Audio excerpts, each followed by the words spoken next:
Yes, sir. Man, through it all, I've learned to depend.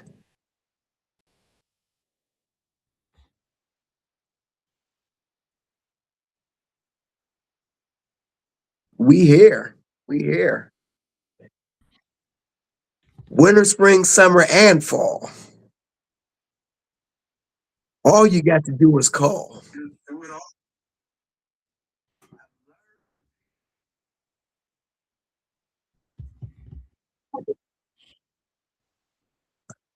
We all got grainy just now, besides me. Y'all, the light ain't shining on y'all. I don't know what it is. I mean, All The Holy Spirit ain't happy with neither one of y'all. Y'all second Baptist is under attack. it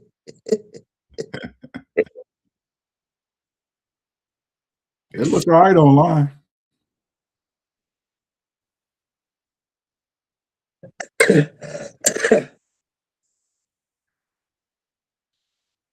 Spirit ain't happy.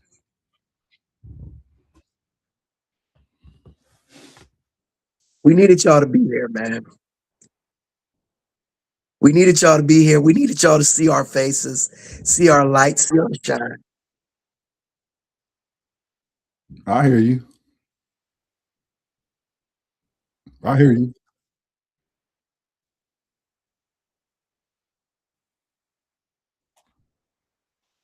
I hear you fine.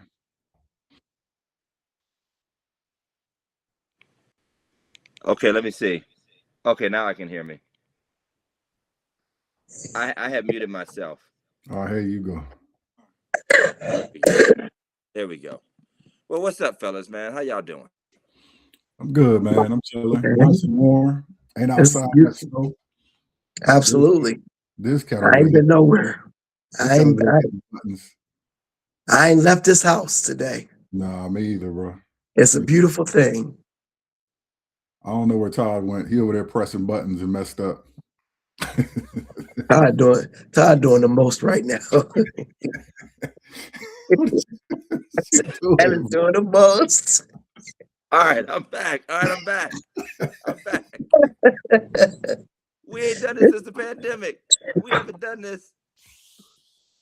We haven't done this since the pandemic, man. It's You got a perfectionist spirit, Doc. I do. Perfectionist spirit. No, I actually X'd out on accident. I thought I was in like a full screen. I was trying to get out of it, but I was taking myself. I was, I got two devices in front of me, and I forgot which one I was actually controlling it with. So, well, welcome to Religiously Incorrect, the most bootleg virtual podcast. This is a bootleg virtual service. We gonna make Y'all it know work, y'all ain't man. got nowhere to go, nothing to Right, do. Y'all right. Nothing snowed to do. in, tap in, tune in. What's up, Pastor Jeff? What's up, Big Mike? What up? What up, man? And everything is gravy, man. Yeah, yeah, man. Everything's gravy except for the death storm outside. That's Hey, when have they ever named a winter storm? okay. So it's funny you would say that because it's the Weather Channel that started that. Like other people, like the real meteorologists, they were protesting. Like I think it was the year before or last year, Okay. and they made an announcement they were going to start naming winter storms. And the other people were like, "That's only for hurricanes." Like Right. now they're gonna have like Tornado Tom and Earthquake It's Betty. called cold. How about that? It's Earthquake called Earl. cold. Earthquake Betty. Rainy Rhonda. Like Right, it's whatever, it's man. Drizzle Dave today. Thunderstorm Tom. So the Weather Channel started this, and I Okay. think it's more like a marketing tactic on their point. Like they're trying to make sure that they put themselves out there, like just extra attention, man. Got That's you. all. Got you. You can barely even use that app anymore without them trying to make you pay for stuff and Oh my God. Right. pop-ups and I'm like, this the weather, man. I'm trying not to die. Like I ain't got time to be subscribing.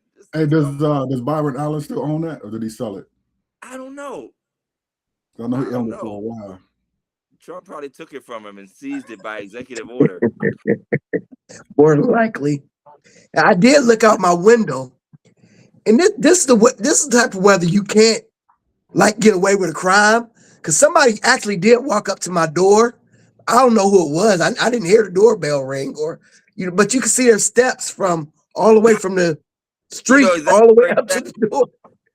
And maybe it was a kid asking to shovel the snow or whatever, but in this day you can't do that no more, man. You get shot and the person won't go to jail. I mean, you can't knock on doors. They be like, these kids should be out shoveling snow. Not my kids. No, sirree. Not with these Second Amendment people. Right. Yeah. Which apparently only applies to conservatives, by the way. If you're a liberal protester, you just got you not have Second Amendment rights. Right. At all. I went out about 9:30 before the service started, measured the snow. I had like 5 inches out here.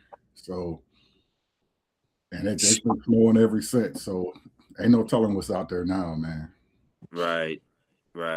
Yeah, I mean, it's been bad. I had the guy come and do my yard, my driveway, just because it was going to be so heavy and cold. Didn't want to, force the boys out there, but they're gonna do it tomorrow. They're gonna do it tomorrow.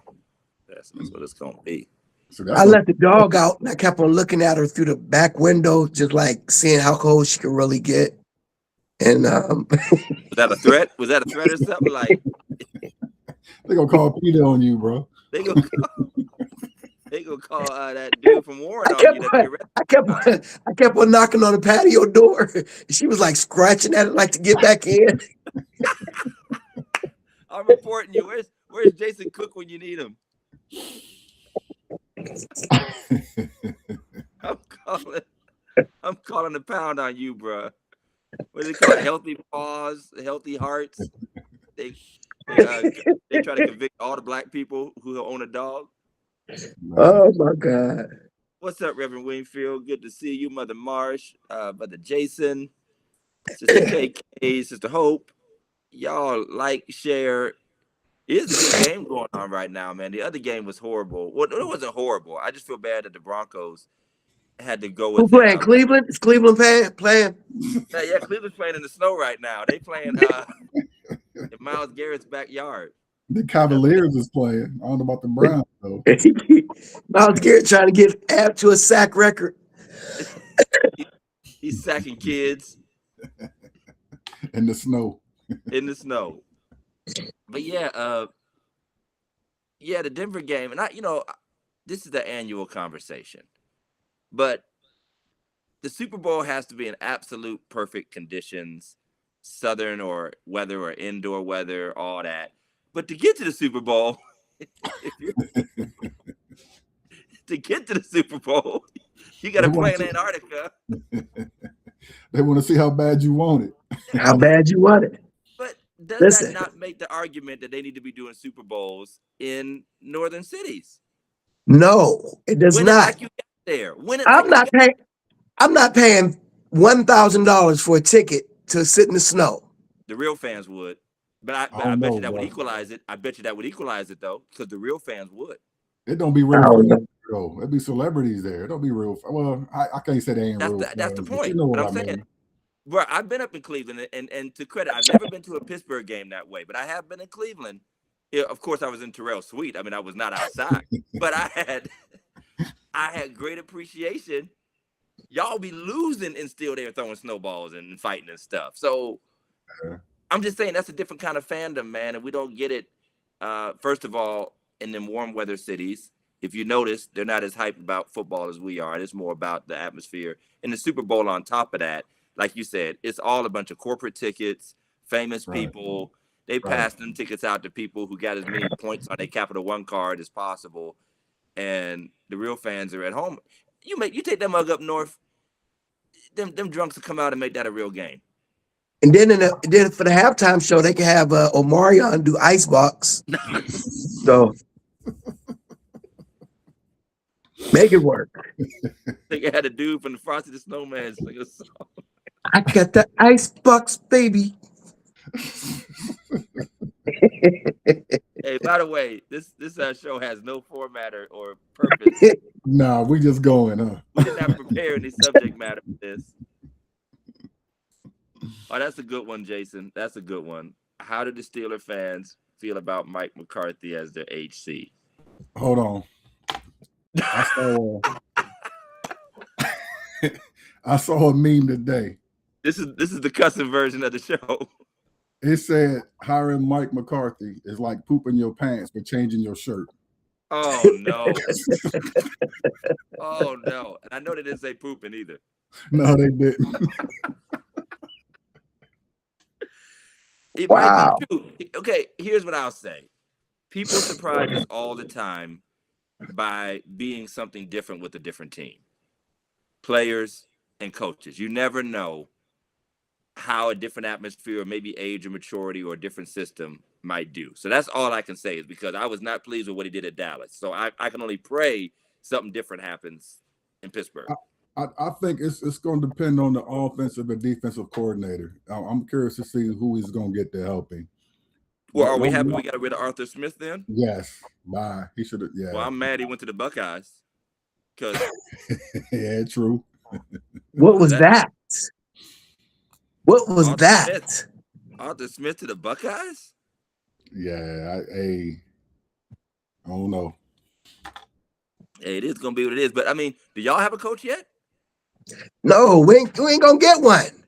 They're gonna get Charlie Brown out there for the Browns. Y'all gonna be the first orphan team with no coach. Whoever comes out there to bang the guitar or whatever gets the coach that night. They're gonna get Tamron Smith and it's crazy. They'll probably hire LeBron. Why not? I couldn't do no worse. Oh, no. Let's see. Mike Pastor Harrison said he's from Pittsburgh and they hate him because he gets started. I don't know what that means. You gotta correct that. By the way, President Harrison did a great job yesterday at the installation for our borough. Yes, he did. Preached it down. Preached it down. Did his good hoop. The pool pit. He squalled. He hooped. He hooped. He scooped. He did it all. That's what's up. Did it all, man. It was a good time being together. Good. Oh, he just texted me he just texted me something to put up, Pastor Raymond Austin. So shout out to Pastor Raymond Austin, the new pastor of the New Faith Baptist Church of Christ in Columbus, Ohio. Yes, sir. Pastor Jeff and I went down yesterday to participate in the installation. It was more than installation, man. It was a holy revival, man. They counsel and they people was they was listen. Okay, we need to say something because Pastor Harrison said he was want to say it. We're gonna say it. Listen, all the black council people and Congress people from Columbus are sanctified. Like sanctified. Much more should move to Columbus and just go to all the chambers and the meetings. Every last one of them got up preaching. Every last one of them. Straight preaching, straight fight. Listen, scripture. They didn't even read their declarations. No, they didn't even read the proclamations. They was too busy they didn't read them at all. They said, forget the proclamation. I got a word from heaven. They said, thus saith the Lord, bunk the state house. I mean, so it was Tierra Ross, who is Bishop Jerome Ross's granddaughter. I didn't know all their names, but I mean, they got it off, man. You're right. I was like, I don't even want to get up after them. You know how a real good preacher gets up and they kill it, and you don't want to get back up after them. That's how I felt 3 times. 3 times. I loved it. Sylvester said, I knew that Negro DJ Austin when he was 5'10". Was that in the 3rd grade? So what I mean to say now is Youngstown, Warren, Mahoney Valley, black politicians, you need to step your game up. You need to step your game up. I mean, start speaking in tongues at the next council meeting. I'm gonna do something. I'm gonna fall out, bring some oil. I'm doing something. Because now that I know you're allowed to do this, I don't know. Maybe I'll have Mother Marsh come pray because you're allowed to invite other people to come pray at the beginning of this. There you go. Mother, I'm calling you. Everybody get the Holy Ghost then. Everybody's going. Everybody get the Holy Ghost. I'm trying to look and I'm trying to think from Youngstown and Warren, obviously you're a preacher, but I think Oliver is a part-time preacher too Oliver is a over here. Oliver. Why you gotta say part time, man? No, I'm just saying. Come on, man. Why you say part time though? Oh, she's down. She's down. It's locked in. I'm not resigning until Mother Marsh prays. That's my rule. I'm not resigning. I think I got like 3 weeks until I pray again. Okay, that's a good example. Karen asked a good question. Why did you have a robe on if you weren't preaching? Great question, Sister Karen. Because normally at installations or ordinations, all of the clergy normally in Baptist churches wear black robes, whatever version of a black robe they have. You wear a black robe or a black suit. And so since I was the officiant, I just felt that in order to be official, especially since a few others came wearing their robes, because I think if we would have all stuck with our black suits, but a couple of other brothers, a white brother was there, one of our moderators from Columbus was there, and he wore his robe. And you kind of make a decision, that Jeff knows about this. You kind of make a decision in the office, and they be like, hey, yo, we robing up? You know, we robing? You got your robe? We robing up? And so we all just robe up. Otherwise, like, for instance, if the other guys hadn't shown up, this is some backroom preacher talk y'all wouldn't know. This is what I said. Jeff was there when he heard it.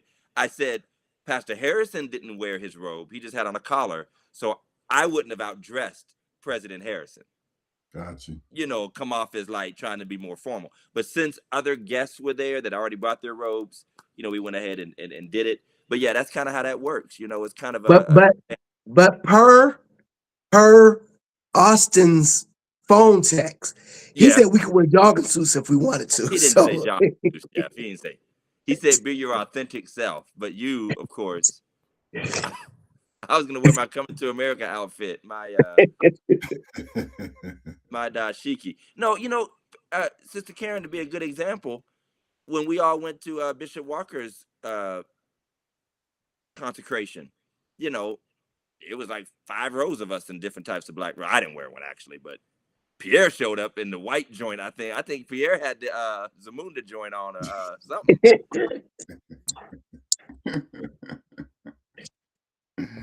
Glenn said he thought the white pastor was Pastor Kidd for a minute. They all look the same, Glenn. They all He was cool though. I liked him. I liked him. Yeah, hey, he's a cool cat. They all had the same kind of spirit and demeanor, like just joyful. Yeah.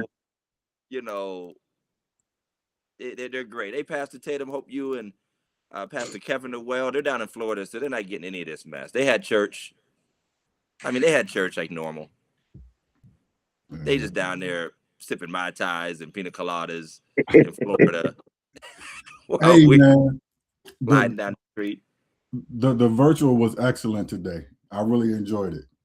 I appreciate it. I appreciate you put that together between, and we got to give props to Mike. I like the Mike way we took did care it, of the recording on Saturday with the youth, and we came in early. You know, Second Baptist knows how to do the virtual. We know how to do the virtual joint. I watched a couple of them. I don't know how many of y'all watched any of them. I watched a couple. I watched You know, I watch people to judge them. Come on, you know that. Come on, you know that. You know we watch people to judge. I watched what's his name? TJ Thomas. His was really nice too. Oh, his was good. He went to the church and you know, done some stuff. I watched a couple of them. They were really good. Tatum said it'll be 22 degrees tomorrow. Listen, that's like springtime in Ohio. So Right. we're not impressed. We're not impressed. Karen said, I bought that robe for Pierre. I bet you did. I bet you put on the tag for my chocolate drop. Hey, but going back to the virtual, it was like it made me miss being there. It's like I should have been there. You know what I mean? So yeah, it went well. And we went there early and we were going to go live at 10, but I got there thankfully early and the men were there, had already cleared out a little bit of the sidewalk. And when we saw that snow wasn't going to stop, we didn't want to wait another hour to go another hour and then have a real treacherous time coming home. So thankfully, Elias was with me and we did a quick recording. I brought that joint home. We were about 20 minutes late, but we got it put together, all the clips, and we were able to put it up. And I just wrote about this in one of my classes, how, man, you can't beat what technology allows us to do in times like this. You Yeah. you can't beat. I mean, as much as we say people are too eager to watch from home, or I don't want to use the word lazy, but when you have that at your disposal, people might not press or fight the weather as much. But when you have to do it, it's a blessing. Yeah. So Jeff, you have a ways to go, so you didn't bother to try to go down and do nothing. How did you do today? Oh, I mean, our service was phenomenal. Had a great crowd, great service, and I done it right from where I'm at right now. I set Oh, some when you said chairs up crowd, I in thought they came to your basement or something. I thought they all came to your house or something. the. Nah, I have no. I mean, I'm talking about on the live. Okay. I had my son do a scripture reading, had my wife do a prayer. What you say? You know what I mean? And we went on ahead. We sang a song together, and No, we had y'all church. didn't sing, did you? We sang a song together. You hear me? I got to go back. We and had watch I church. gotta go back and watch it. I didn't see that part. I caught you preaching when I got done. I gotta We watch had it.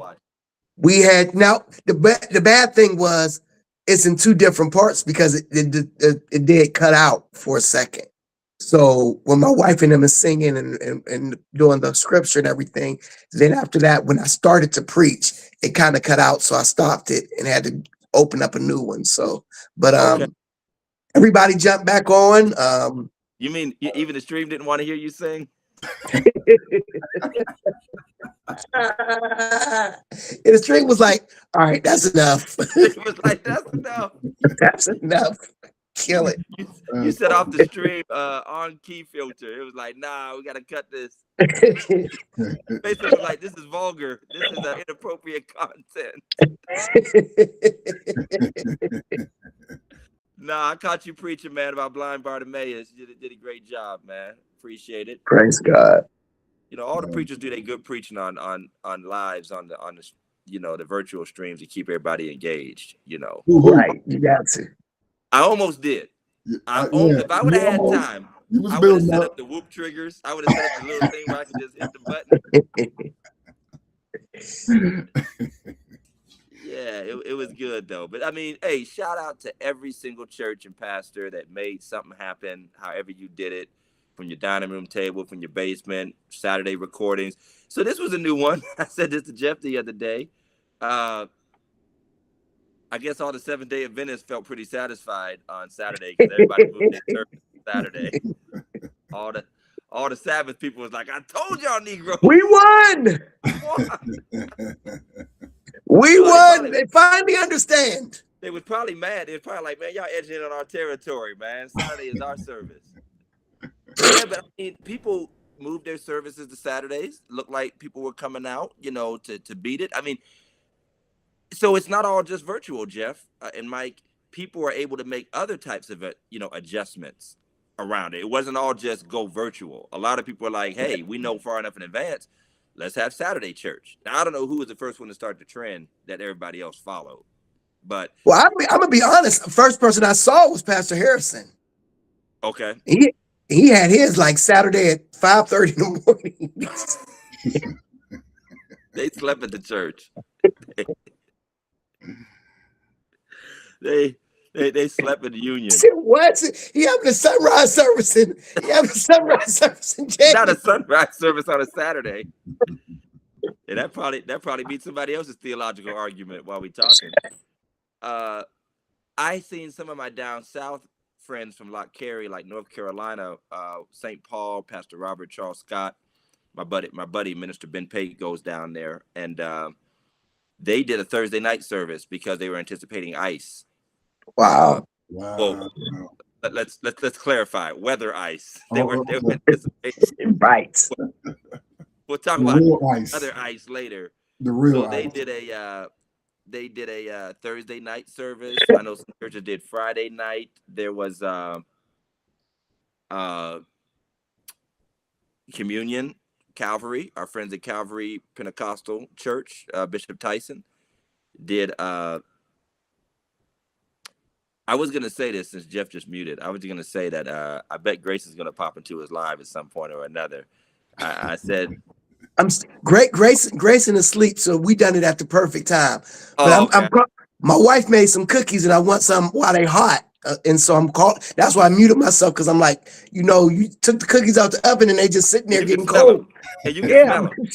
I'm like, why you ain't just bring me some of them jokes? You know what I mean? Wait, hold up 1 second. Let me tell Shamika. Shamika, go get some cookies. Why they hot? Why they hot? Go get them. Everybody acting like they ignored me, like they can't hear me. So I had to Ain't push. that the worst? I mean, I'm like, dude. Yeah. He said, I want these cookies. Tiffany.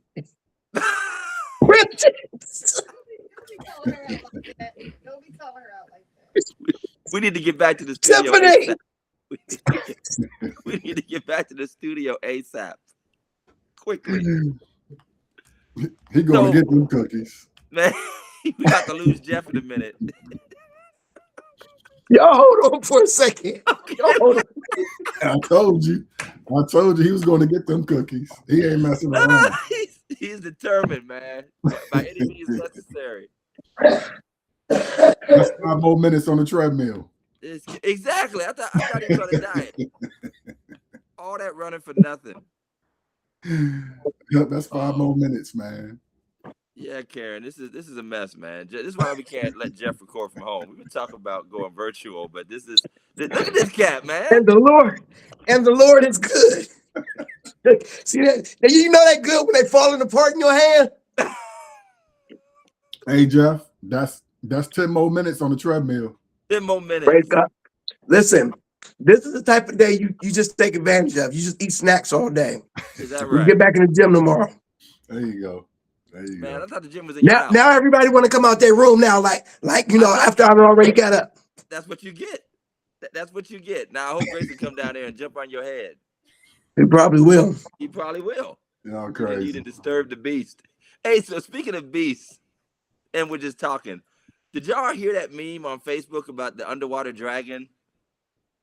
That people are claiming that there's an underwater dragon that's frozen and this storm is a distraction and all the ice stuff. They're trying to distract us from this giant dragon. It's going around tough. Here's how bad it's going around. All of I'm talking Cool Cat, Ethan's coaches, like all of my members that's just from around the way is on Facebook rebuking them, like, y'all know that ain't true. There's a meme going around, like a real story going around, like a picture of the ocean, and you can see like a ridge line, like mountains or whatever, and they claim it's like a giant snake underwater that they're trying to freeze or unfreeze or something. It's been going off like a week. It's Puff the Magic Dragon. Puff the Oh no, I don't know about that, man. Yeah, I wish I could find it. I believe you. It's a I'm name just from the saying. Bible, but it's a name from the Bible. Leviathan, or Leviathan. Leviathan. Yeah, that's what they're saying it is. It's total crap, but I mean, I thought it was hilarious because it was really taking off. It was really.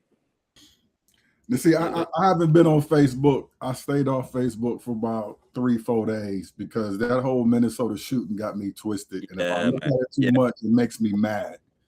So I've been off for a while, man. You know what? I couldn't watch the video. I shouldn't have scrolled past it. You know how the videos autoplay? Yeah. I don't know what else to say anymore about the country, man. I mean, this is some serious stuff, man, as far as what I think they're doing to kind of try to create a violent response and reaction. It's like they're trying to create something. And that's why I think they're going into certain cities that they know will be volatile. Well, I mean, my thing is, first of all, what are you covering up? Why do you have your face covered? Why is there no, I don't understand that. I don't understand what type of training these guys have to have to you just be in there. You sign What's that? There's no training, man. You sign up, you get a $50,000 sign-up bonus. So that's crazy. Yeah. And that's a lot of trigger happy, a lot of guys who, already had an itch and they just needed someplace to scratch. Yep. And they're just out there, and it gives you free range. And 90% of the time, these idiots are covering for what they've done. Yeah. And it's ridiculous. And even if they do get charged, you got this idiot in the White House, in the highest office in America, ready to pardon everybody. What they're blocking, the funny thing is, they are blocking the normal due process of investigation, of who is supposed to have jurisdiction over crimes. It's supposed to be the State Bureau of Investigation. It's supposed to be the local police department or county sheriffs or whoever. And they're blocking them and not even giving them access at all. Like, that's, and ICE, to their credit, not to their credit, they don't deserve any credit, but to the credit of the function they're supposed to have, they're not supposed to be doing crowd control and protest control and all that stuff. It's like they're almost putting themselves in places where they know people are protesting, where normally law enforcement would be. They're not even going to houses no more. They're just standing on the street waiting for somebody angry to show up so that they can create some kind of, interaction. But of course, they can arrest or shoot somebody.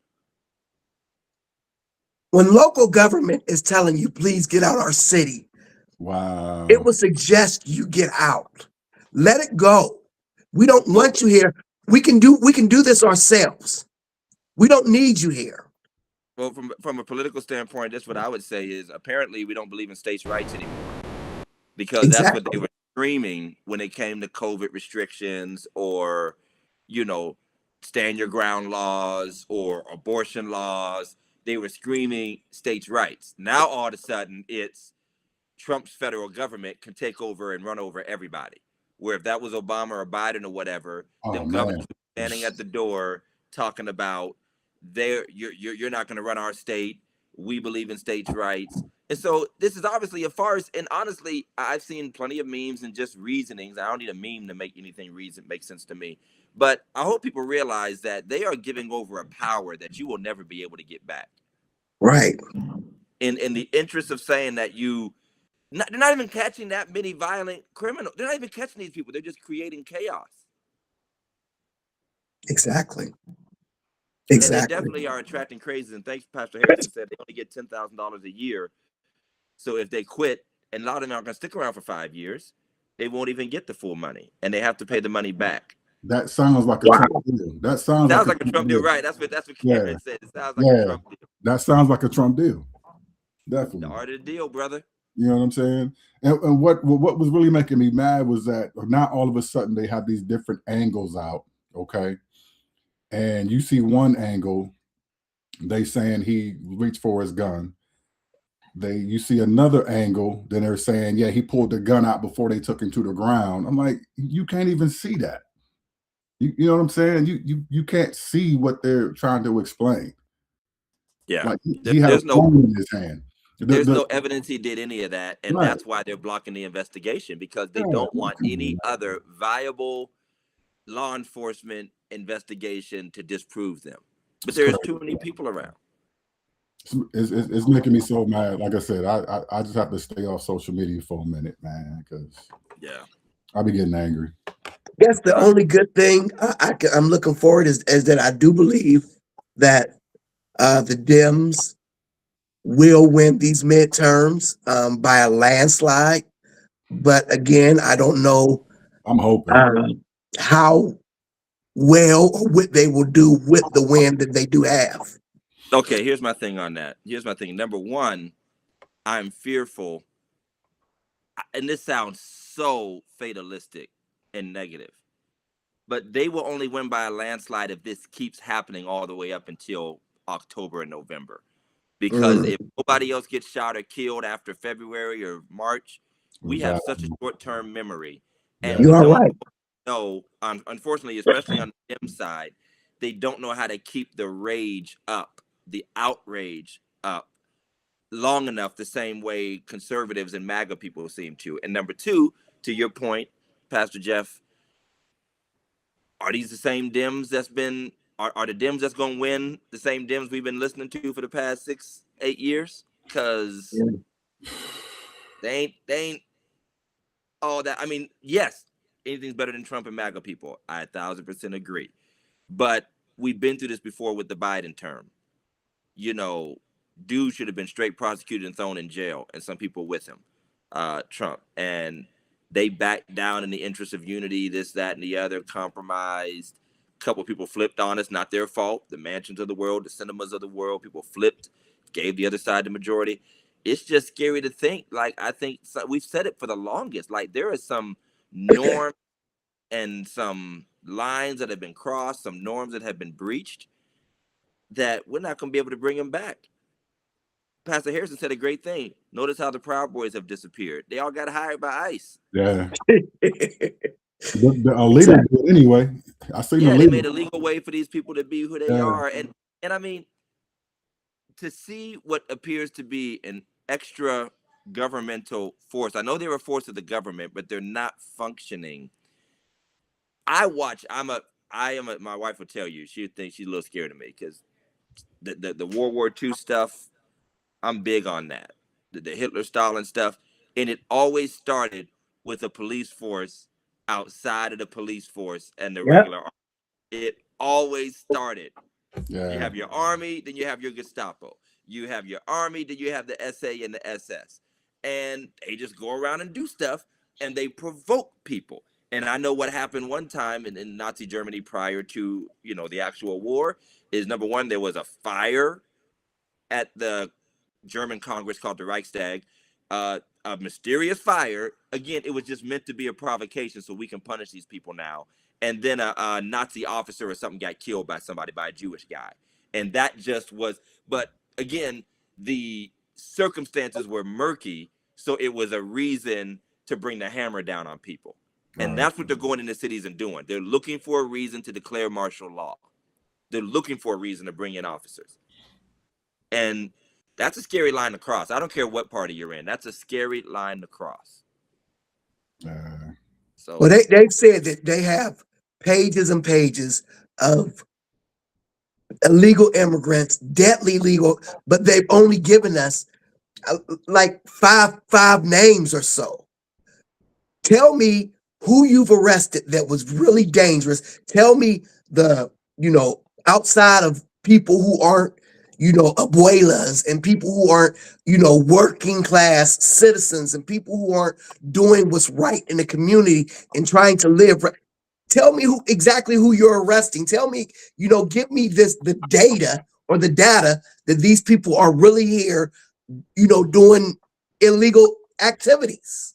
It was never about them, bro. It was never about them. It was about provoking and inciting and exercising control. It was never about them. It was never about putting people out. I mean, you throw a little bit of red meat, put people on planes illegally, but it was really about bringing forth, a certain manner of control. And again, incitement is the goal.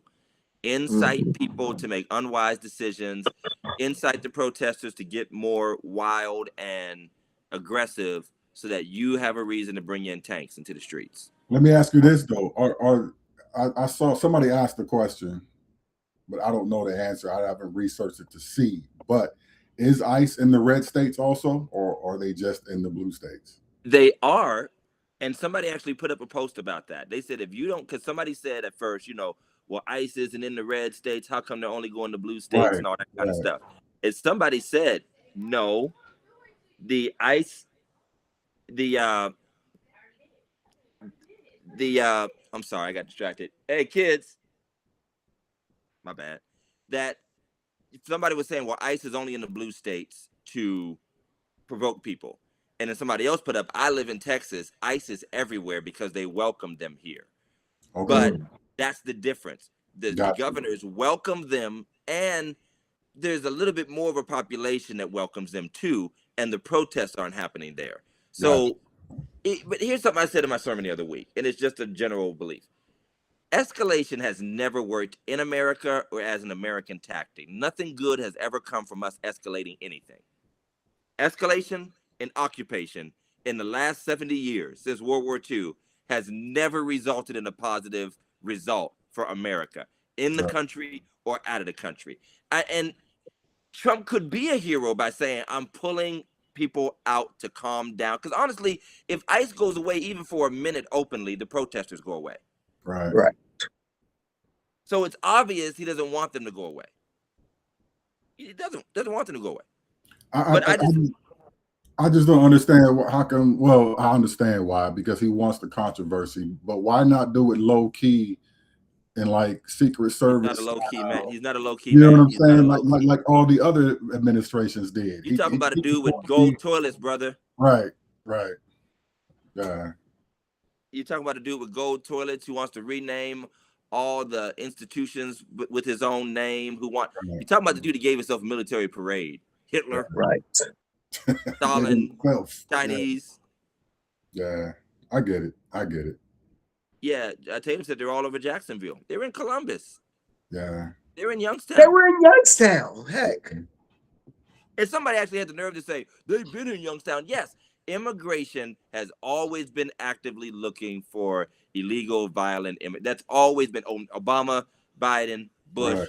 Clinton. There has always been immigration actions, especially when we would go through times where, there are spurts at the border, or some crime happens, or there is a presence of gangs that might, be illegal immigrants. Everybody has had enforcement actions, but to this level, and again, to spreading the authority of that particular mission and going beyond that to basically inciting citizens and encountering protesters and all of that. How can you be chasing immigrants if all you're doing is tackling American citizens on the sidewalk? That's what I'm trying to figure out. Yeah. And somebody else asked, where are the European illegal immigrants? Oh, they're all over. Go to Boston. Right. Go to Boston. New York. They're all over. So they're not going to do the same actions with those people. And they said a bunch of those people are illegal, overstayed visas, students from Eastern Europe, and Western Europe, all kind of places. I heard a number, but I'm not sure how true it is, so I'm not even going to put it out. But yeah, it's supposed to be a lot of them, I guess.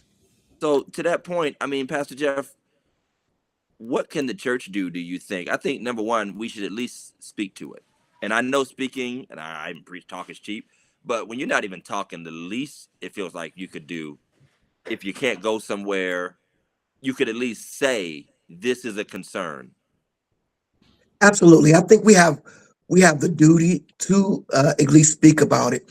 And also, I think if you can't do anything else, you can at least call your state, your senators, call those who are elected officials, and let them know that there is another election coming up, and that if you don't vote, against these certain things, that we're not going to put you back in the office. I think that's the least we can do. Everybody is not foot soldier. Everybody is not boots on the ground. But there are things that we can do, and honestly, you can do them anonymously. But there are ways that we can actually stand up for what's right, and we have to know that it doesn't take much to pick up the phone. It doesn't take much to just do some of these little things, writing letters. Phone banks, things of that nature are just easy things that you can do. But let's be honest, man. I mean, and I hate to sound like this, because I mean, the easy things, man. How do you convince people to do the easy things when they're so comfortable doing nothing? Woo! I mean, we've been down this a billion times. I'm not going to try to go down, I know I'm getting fuzzy. The devil don't want me to say this. That's what I'm going to say. The devil don't want me to say this. But that's a problem. And I saw a post, and it was actually from a Kojic pastor that I know of through a friend, because he goes to his church in Kansas City. And he was basically saying prayer should not be a means of procrastination. Right. He says, I'm not against prayer, but just to keep saying you're praying and nothing else. Or a lot of times, and you and I, Jeff, you know this, after someone is challenged about an issue, they'll say, oh, I've been praying, or we have been praying. But it's a scapegoat. It's a scapegoat, and it's a cop-out. It It's a is. cop out, but this is an old cop out too, though. It's not new. It's not new at all.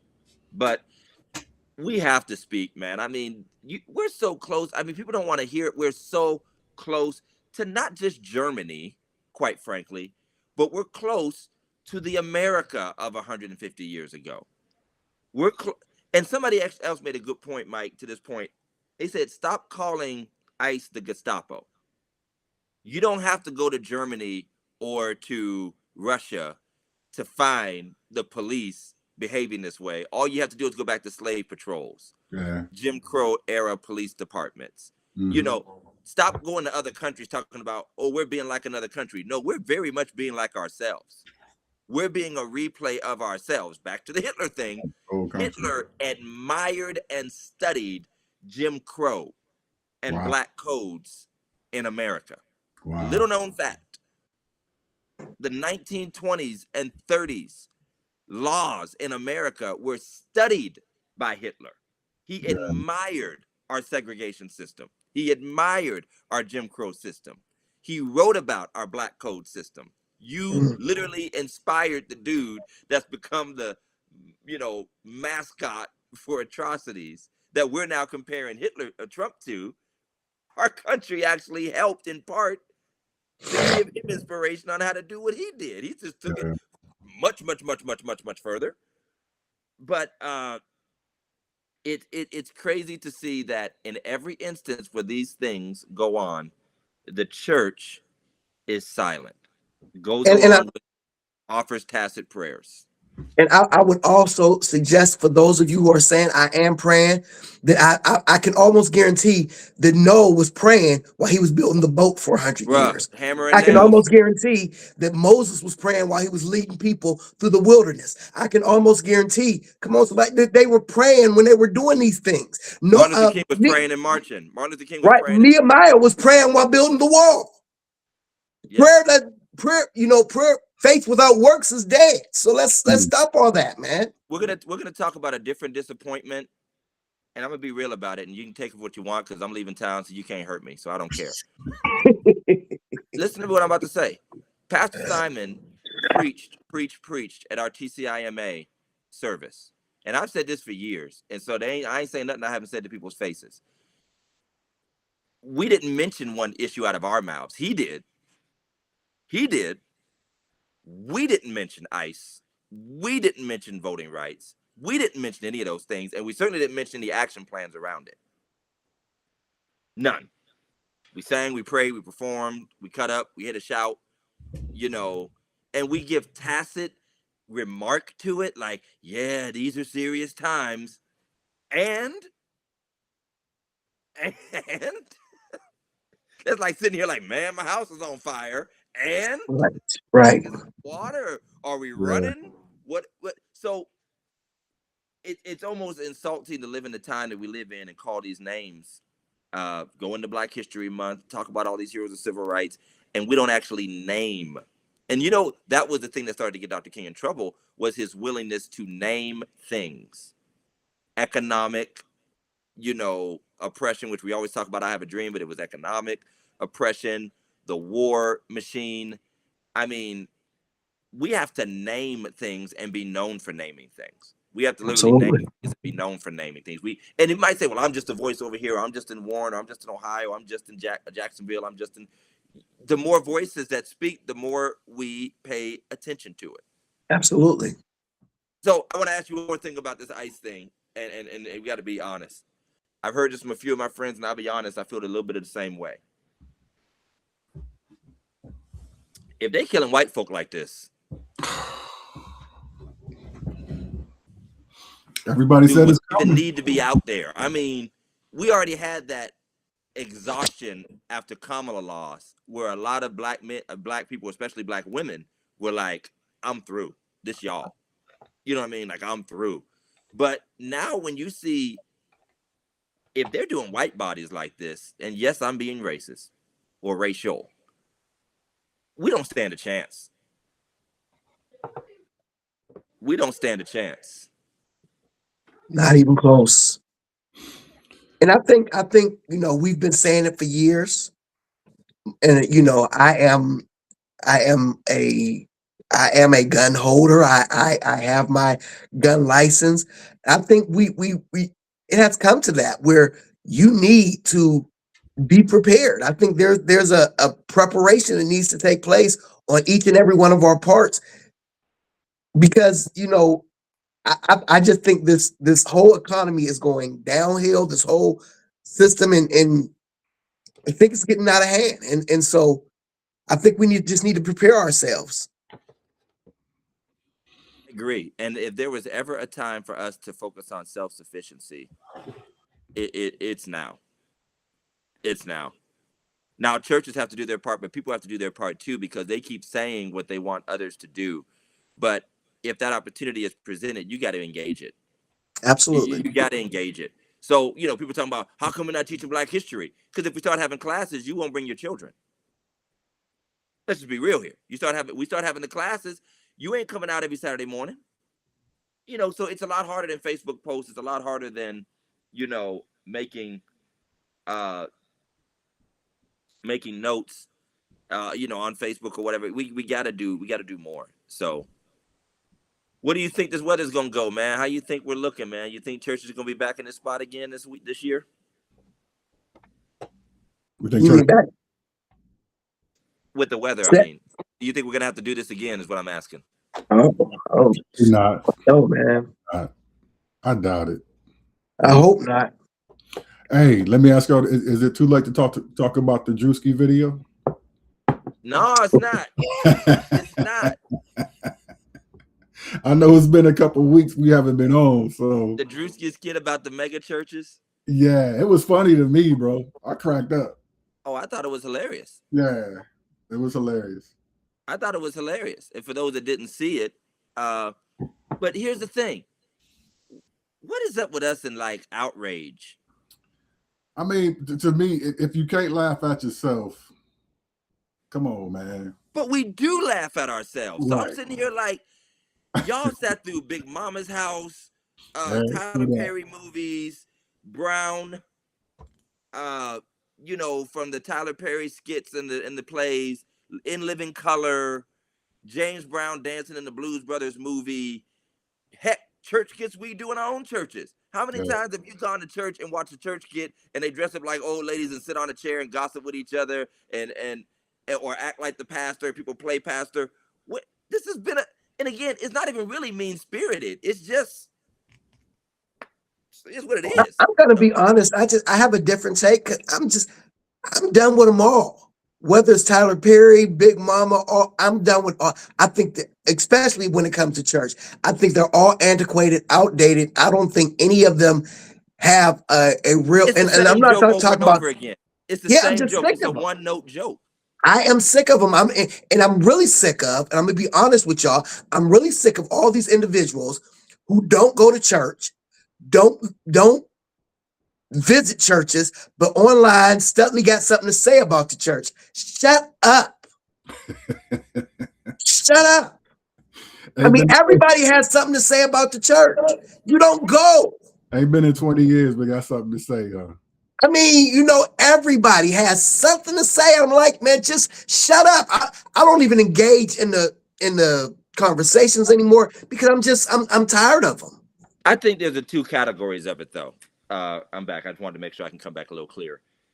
I think there's two categories. There's the jokes that we all tell. We tell them on our show. We joke about it in church. We joke about it. We've seen it all. We've laughed with it. There's the jokes. Then there's just the mean-spirited, complaining, criticizing, backseat driver, like you said. And I've said this before, and especially the younger people, because now you're talking about stuff that you haven't even been raised in church to see. This is just junk. Like literally, real church isn't even your frame of reference. The movies I just talked about and the skits I just talked about are your frame of reference. You're not even here. You weren't there for the long offerings. You heard about the long offerings. You're not even there for the people arguing with each other or the pastor trying to get with somebody. Your mama and grandmama lived through that and lived through a scandal. You don't even go to church to see it, and you certainly don't go to church enough. It's not like you're actually at the meetings or in any of the backroom stuff where the scandals happen. You're just, again, you're just going off of a caricature, and I feel like we do that too much. Man, I'm just got a bad signal here. I bet you my boys on Roblox or something. You're doing good. I mean, No, you look good here.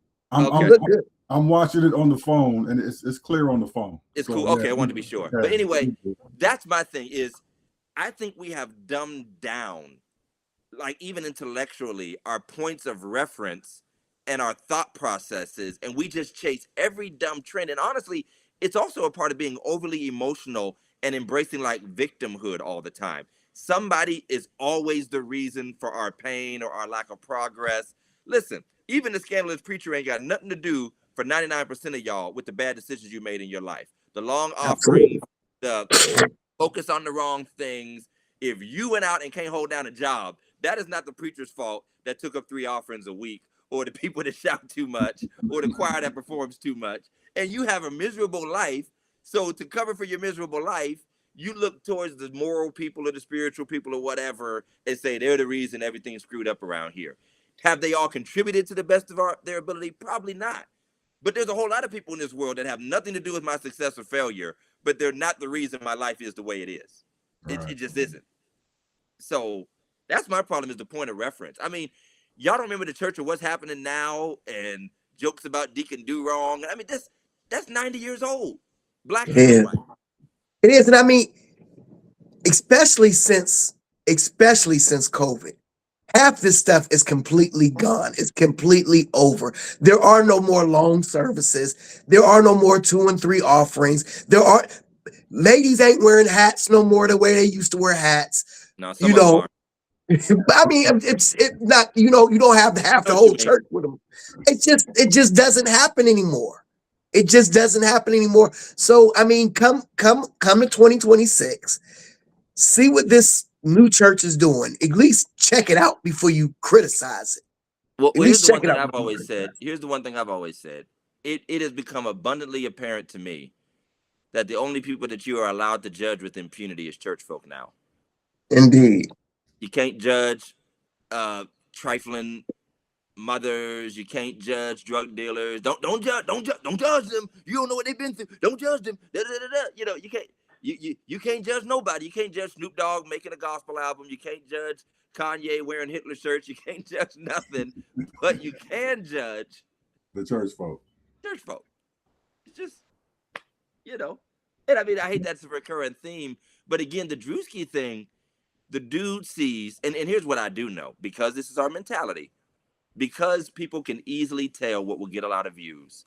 They do what will get attention because they know, I'll just call it what it is, a low IQ, trend obsessed culture will keep chasing, because let's be honest, the mega church joke, which by the way, he was joking about mega churches. Why is the Railroad Church Baptist in the field somewhere mad? Why am I mad at Second Baptist in Warren driving to Malibu, mad about Drewski joking about driving a Bentley? It obviously isn't about me.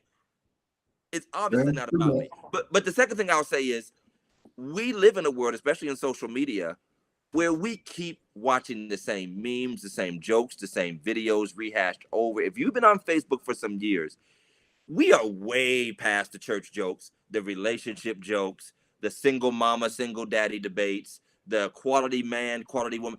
But people know it gets views because we've dumbed ourselves down. We haven't had a new conversation in years.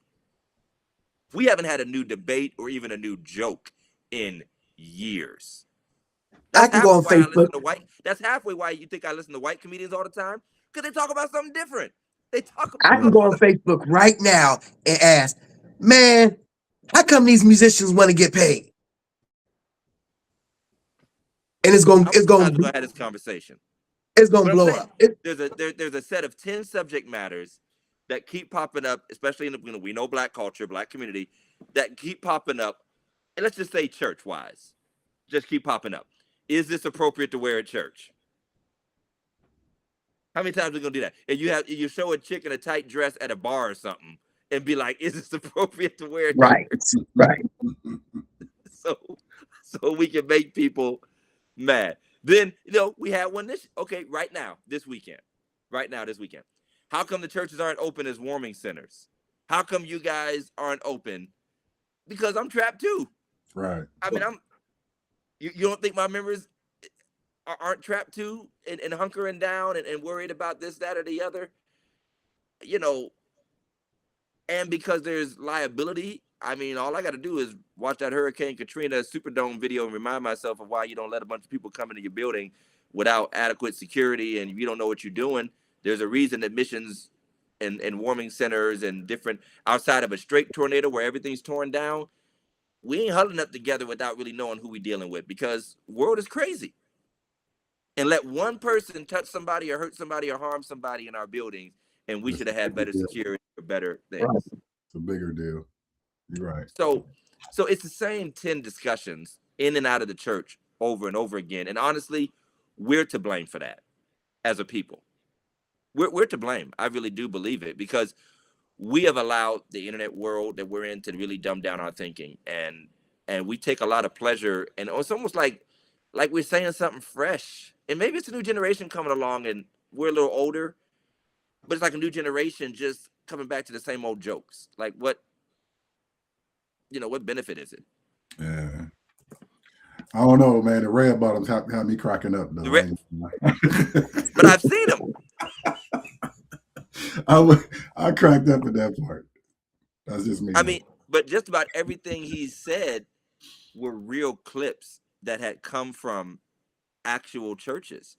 Dropping himself from the ceiling. I didn't know that. Well, the ceiling part, yeah, but dropping himself from the ceiling. The red bottom preachers, they've been preaching with red bottoms. I mean, and Pastor Michael Todd comes out here and does a whole sermon, talk about this is just a distraction. Bro, he's talking about you. You were preaching from a trampoline, bro.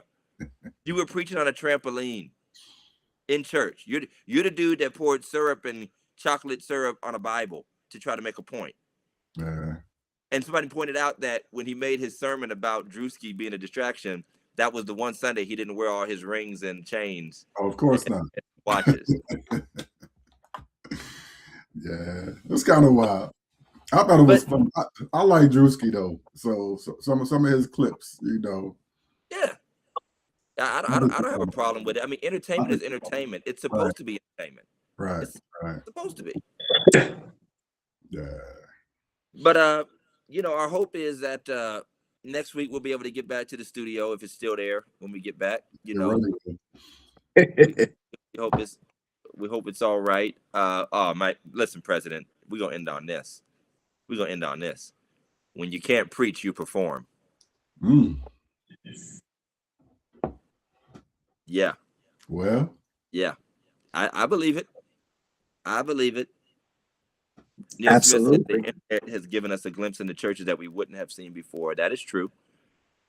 And everyone has something to say. You're right. Yeah. There are things that we would not have even been looking at and know much about if it wasn't for the internet. And by the way, even before the internet, with the TV churches, they platformed themselves. Mm-hmm. We have to remember that. They platformed themselves. They paid the money, even before the Facebook age. They paid the money to put their ministries on TBN, Word Network, and all that. So if I'm up here, joking about your gold chairs, it's because you showed them to me. It's like you pay somebody $5,000 a month to watch you sit in gold chairs and, wear $5,000 suits. So I guess that's to me, man. To me, the video was no worse than that show on HBO, The Righteous Gemstones. Greenleaf, right? Greenleaf. It wasn't no different, man. Again, we are outrage centered, man. We love outrage. We love outrage. We love being able to say, I am furious. This is an attack on the church. Listen, there's a lot of real attacks on the church. One dude telling the same worn over jokes in a very excellent way and in a funny way, no doubt about it. But he's just the next generation of it. Yeah. How is that an attack? No. I don't get it. Drewski ain't bothering me. He ain't touching my pockets. He's not, in the way of my ministry. So, and really, let's be honest. Who is like, I ain't going to church no more because of Drewski's kid?